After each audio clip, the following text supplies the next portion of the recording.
Mom. Help me. The voice of my daughter, Ria, on the phone was faint, as if it might disappear at any moment. I haven't eaten anything for days. I can't. Help me, Mom. I strained to pick up her voice, which came in fragments. She must be too weak. Ria was lodging at her aunt's house and was supposed to be living a college life from this spring. However, the phone call that day was clearly different. Ria. Pull yourself together. I'm coming to get you right away. She might be caught up in some kind of trouble. Thinking so, unable to stand still, I jumped into the car and rushed to my sister-in-law's house. I just wished for her safety. Arriving, I entered the house without hesitation. But there was no one there. I felt an eerie atmosphere in the silent house with no sound. Then, from the stable in the yard, I heard the neighing of a horse and a distressed scream. My name is Emily Gordon. I'm a single mother in my 40s. My daughter, Ria, lost her father when she was in elementary school, and since then, I've been raising her on my own. To manage our household expenses, I currently work as a contract employee. Ria, who was once a child, is now a high school senior. Mom, listen. Today, the math teacher did something really terrible. Today, as usual, I listened to Ria's complaints about the math teacher. It was something trivial, like most of the class couldn't solve the tricky problems in the quiz. Ria seemed frustrated because she was good at math and couldn't solve the tricky problems. That teacher is unfair. Always. But you solved the others, right? Then it's okay. Yeah, but... She pouted while eating dinner. She's doing well in subjects other than math, partly because I sent her to a cram school near the station. Even the high school teacher has praised her, saying that with her grades, going to her desired university is not just a dream. But it's a fact that going to university requires money. I didn't want her to give up on going to college just because she has a single parent. I also want her late father to see how well she's grown up. I have to earn a steady income. After dinner, I start my side job. I work as a contract employee at a call center during the day and focus on translation work at night. Juggling two jobs is very tough. I work late into the night, wake up early in the morning to make lunch for the two of us, and rush off to work. One day, amidst such daily life, I received a call from my sister-in-law, Amy. Hey, Emily, how are you doing? From the other end of the smartphone, her high-pitched voice casually laughed as she spoke. She called during my work break. Frankly, I'm not fond of her. She has this sarcastic personality, laughing at our struggles as if it's amusing to her. On this day too, she went on with her nonsensical chatter, seemingly laughing at my hardships. Well, it's time for me to get back to work. Excuse me. I quickly hung up and returned to the break room. However, Amy and I still have some interaction. There was a time when Amy's husband bought a new car, and we went for a drive. Her husband, Harry, is very reserved. Even during the drive, he spoke very little, mostly just nodding along or giving simple responses to Amy's chatter. Even at shops or during lunch stops, there was hardly any conversation. Harry ignored Amy's rude remarks. He's passive and just watches from the sidelines. During the drive, he didn't even object to Amy's attempts to one-up me. Her parents often warned Amy about her behavior and attitude. But she never listened. Apart from them, There were no other reliable relatives nearby. My parents have passed away, and my in-laws are alive but live in another prefecture. Though it's often daunting, there's no use lamenting over it. I've always believed in maintaining a good relationship with them, even if it's challenging. I've gritted my teeth and gotten through it so far. I've always told myself that I can manage somehow, and I intend to keep doing so. One day, about 6 months after the call from my sister-in-law, Ria finally started her university entrance exams. Both she and I felt a tense atmosphere at home. Even during meals, Ria keeps her vocabulary book nearby, moving her eyes, mouth, and hands while eating. Ria, put away your vocabulary book at mealtime. Wait, let me memorize this much first. While chewing, she stares at the vocabulary book with a fierce expression. The small cards are filled with tiny characters.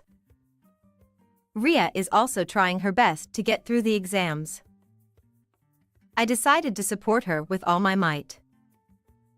Meanwhile, mysterious calls from Amy were coming more frequently. I casually brushed them off, only half listening to what she said. The day of the acceptance announcement arrived.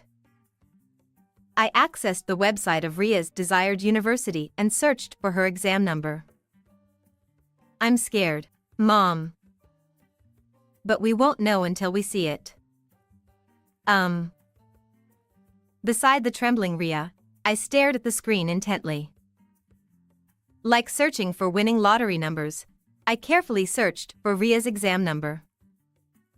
Ria's number. 1130. Found it. Is this it? When I called out, she also eagerly looked at the screen. Ria followed with her finger. 1127, 1128, 1130. Yes. I did it. I did it. Overwhelmed with joy, we hugged each other and jumped around. The university Ria aimed for is a famous national university. Later, Ria's acceptance to her desired university was also posted in the corridors of the school and cram school. Her teacher was also crying tears of joy, saying she had worked hard. However, to attend this university, she needs to live a little far from where we currently live. Ria needs to live alone. Tuition, living expenses, and rent. It's a bit tight. She'll need financial support. I desperately tapped on the calculator while staring at the household accounts. I had been thinking about the future after finishing my side job, but I couldn't quite settle down. Around that time, Amy called again. Hey, listen. We're going to do a neighborhood cleanup at the community association, but the chairman. Listening to her listless voice, I felt annoyed. She didn't have any kids or pets, so she often called because she had nothing else to do. That day, she went on and on about gossip and slander, but I suddenly remembered something. Oh, by the way, Ria got accepted to a national university. She'll be a college student from spring. Wow. Ria, that's amazing. Congratulations. Her response didn't seem very sincere, so I replied indifferently. Thank you. I guess. Isn't commuting from there going to be tough? She'll live alone, right? Yeah, well, that's the plan. In that case, why don't you let her board at our place? You probably don't have much money, do you? Amy's sudden offer surprised me. Huh? And, since we don't have any kids, there's a spare room. Indeed, Amy and her husband's house was within commuting distance of the university. However, I was a little cautious. But it's not right. Harry is there too, isn't he? It's fine.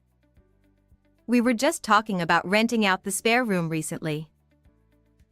The boarding fee was about 30,000 yen, including utilities and internet. For all that was included, it was a good deal.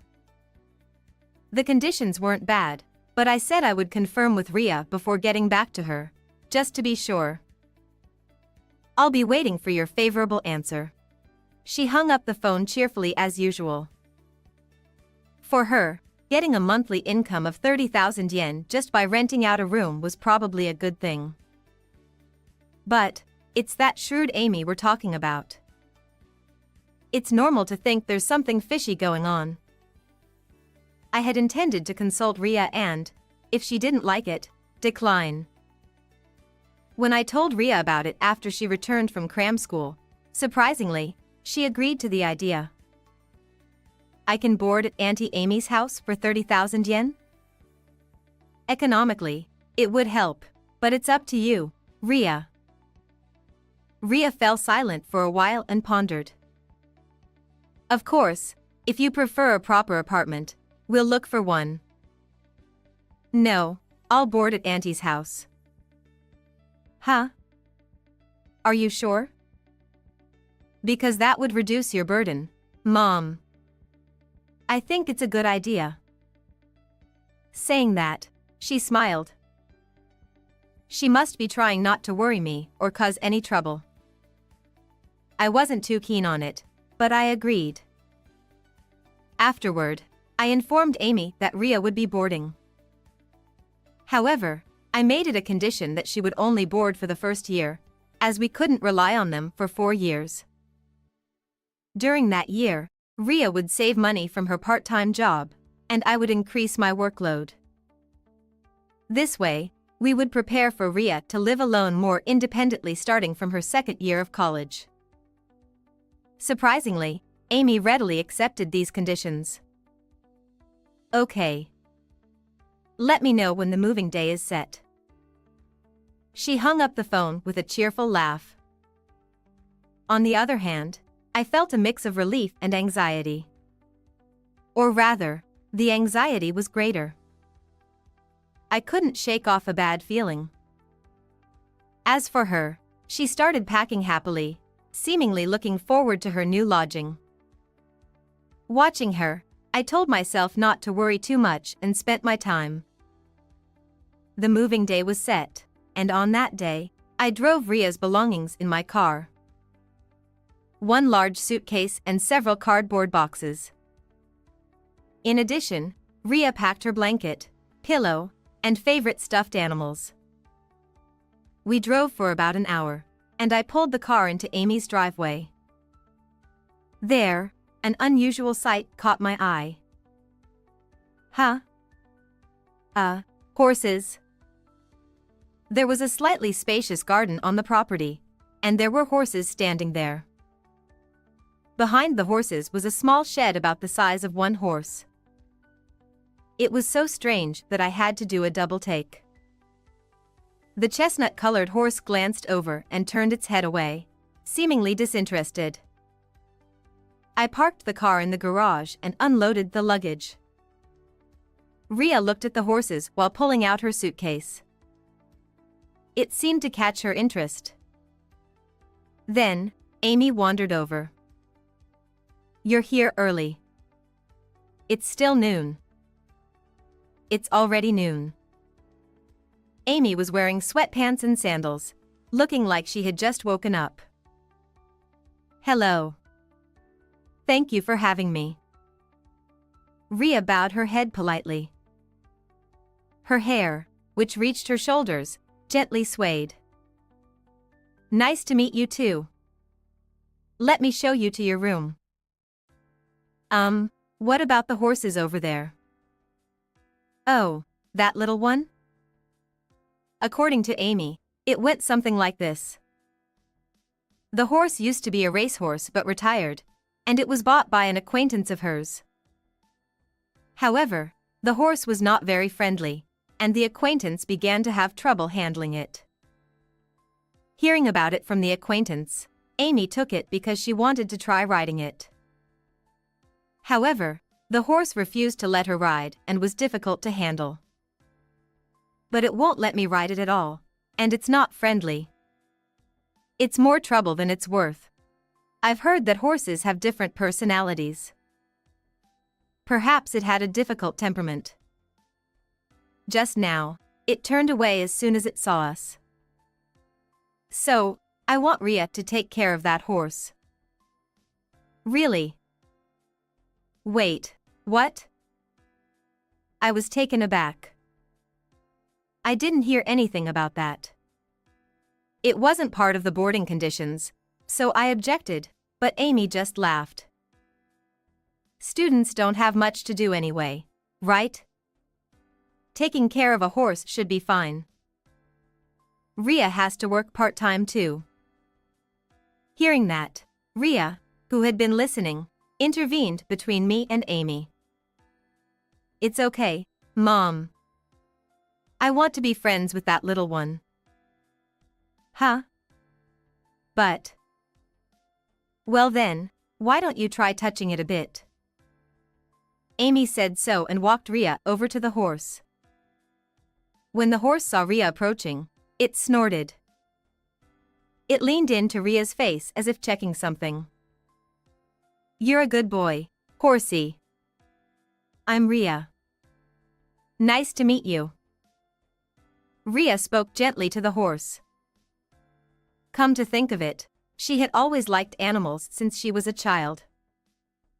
When she was young, she used to go to the zoo often with her late father.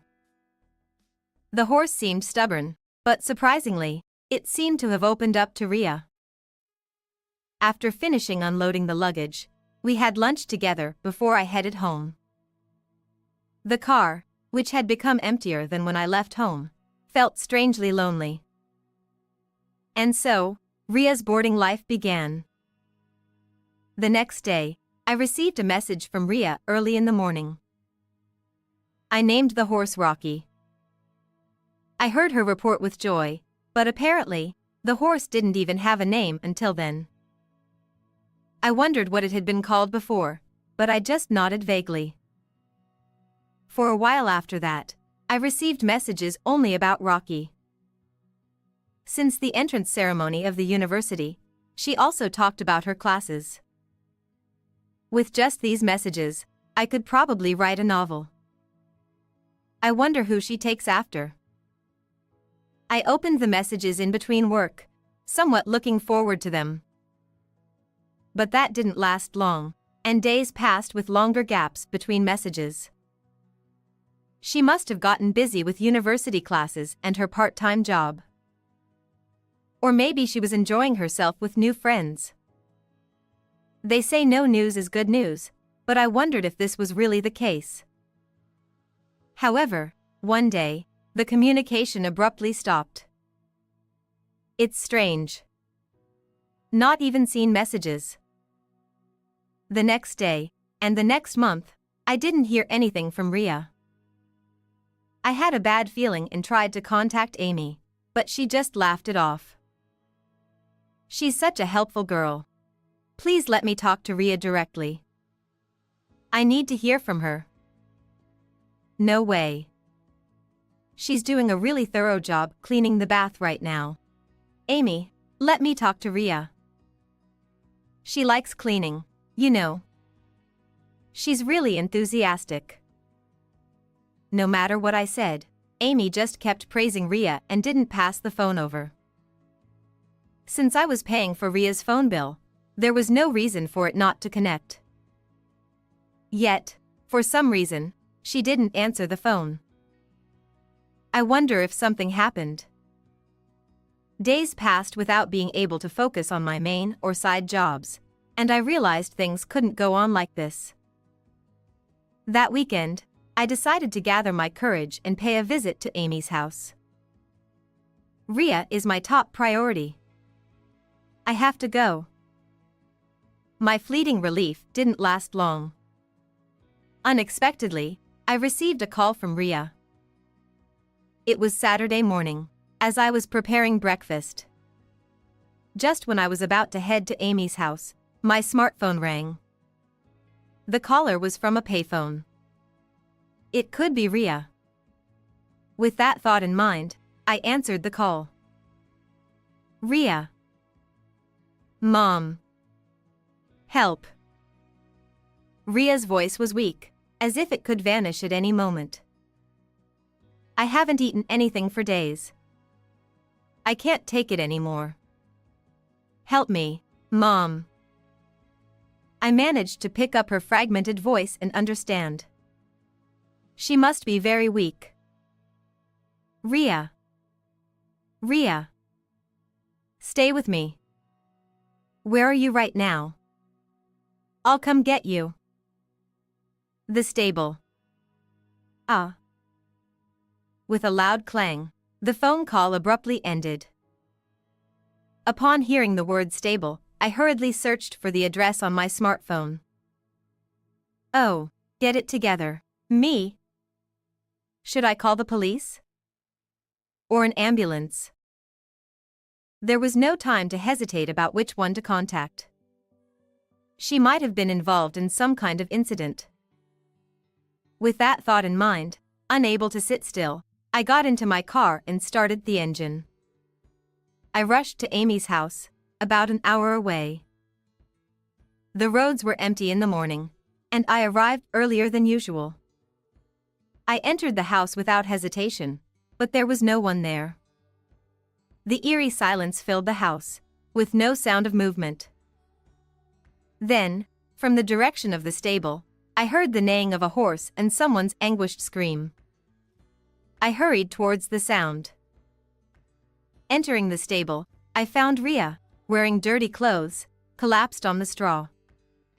Rocky, the horse, stood beside her, looking down at her with concern. Rhea. I approached Rhea and lifted her up. She was limp, but she was breathing and conscious. Mom. Her cheeks were sunken, covered in dirt from head to toe, and her hair was unkempt. She looked so pitiful that she could be mistaken for a homeless person. Why did this happen? I immediately reached for my smartphone in my pocket to call an ambulance. At that moment, I noticed Amy lying outside in the yard. She was also lying on the ground, crying and screaming. Ah. My face. My face. Upon closer inspection, it seemed that she was injured too. For some reason, part of her face had caved in and collapsed. Her collapsed facial features were further distorted by tears. It hurts. It hurts. My tooth broke. That horse, how dare you? Harry was nearby, but he just stood there, looking bewildered and doing nothing. Without understanding what was happening, I called an ambulance. Please come quickly. One person has a facial injury, and the other is unconscious. Yes, yes, the address is. Immediately after, 2 ambulances arrived with blaring sirens. Both Rhea and Amy were transported to the hospital, and Harry and I followed behind in the car. Rocky stood alone in the stable, looking lonely and whinnying. When we arrived at the hospital, I held Rhea's hand as she lay there receiving intravenous fluids.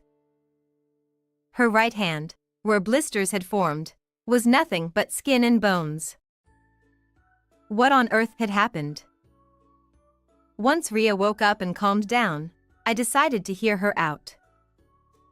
Mom, you see, I haven't been able to go to college. According to her, she hadn't been to college since communication with me had ceased. Upon asking for an explanation, she said she had been bossed around by Amy. I was always doing house chores, preparing and cleaning up meals morning and evening, and doing odd jobs. Odd jobs too? As part of part-time work. But I wasn't paid for the extra work. It seemed Amy had been assigning Rhea odd jobs and pocketing the money. Even when she sought help from Harry, she got nothing but silence. he always turned a blind eye, as usual. Auntie told me to sleep in the stable. Those words filled me with surprise and anger. Even though it was spring, it was insane to make her sleep in the stable. The only solace was the time I spent with Rocky. As she spoke, tears streamed down her face. It must have been really tough. Rhea sobbed uncontrollably. And this morning, Rhea managed to slip out of Amy's house and called me for help from a public phone. When I asked where she was on the phone, she said, "Stable." So that's what it meant, the stable. Yeah. But Auntie found me and hung up the public phone. Rhea, whose hand was snatched away from the receiver, was immediately dragged back. She was thrown onto the straw in the stable, and just as she was about to be hit again, Rocky kicked Auntie in the face.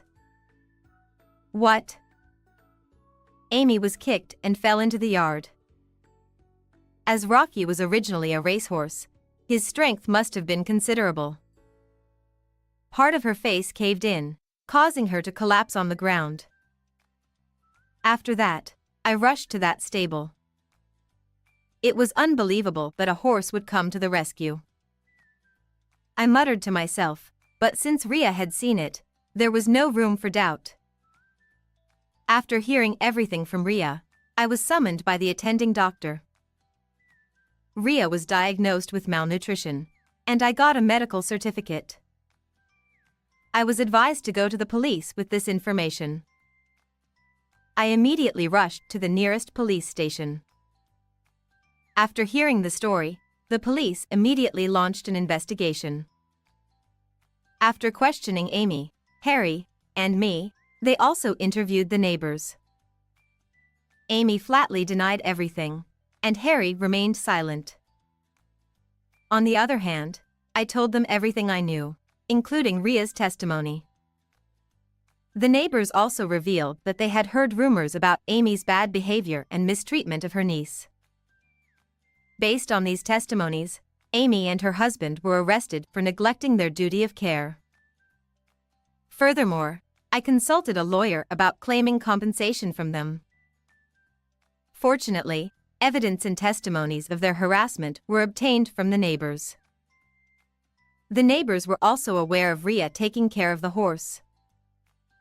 Every time someone passed by, Rhea would lament about being bossed around by her aunt and not being able to go to college. It's no news is good news, but this was no time for such optimism. I deeply regretted putting Rhea up with them. The more I knew the truth, the more my heart ached. For the past few months, every time I thought about how badly Rhea had been hurt, it tore me apart. Based on this evidence, I demanded compensation from Amy and her husband. If you want money that badly, I'll give it to you. Amy spat out such words casually and paid a lump sum. While Rhea took a leave of absence until she recovered, I received another call from Amy. Amy and Harry were able to return home on probation. However, it was diagnosed that Amy's sunken face would not return. She was terrified to see her face every day and ended up breaking all the mirrors in the house. And she began to shut herself in, fearing that others would see her disfigured face. Harry was ordered to transfer to another department after being arrested. As he was nearing retirement age, he requested retirement himself. In reality, it was more like he was forced to quit. He didn't receive as much retirement money as he had hoped, and the couple was struggling to make ends meet. Later, I heard from the neighbors that the couple's bad reputation was spreading, and they were being ostracized. I wonder what happened to Rocky, who was in the yard. Rhea often worried about him even while she was in the hospital. Don't worry. Rocky is probably. I persuaded Amy to consult with the authorities to have him taken somewhere. Eventually, he was taken to a ranch in the prefecture. It seemed he could run around even more freely there than before. His name is still Rocky. That's a relief. Rhea smiled with relief. Rhea continued to recover smoothly and was discharged safely. Her sunken cheeks and bony hands had become healthy again. She decided to move into the university dormitory, saying she was fed up with staying at Amy's house. Living in the dormitory had its inconveniences, such as the supermarket being far away and few buses. Still, she was much happier than staying in the stable, which pleased her. Should have done this from the beginning, I muttered, and Rhea laughed. But it's nice that we got to see Rocky. As we spoke, we were now at the ranch where Rocky was. Rocky was running freely inside the fence as if he loved to run.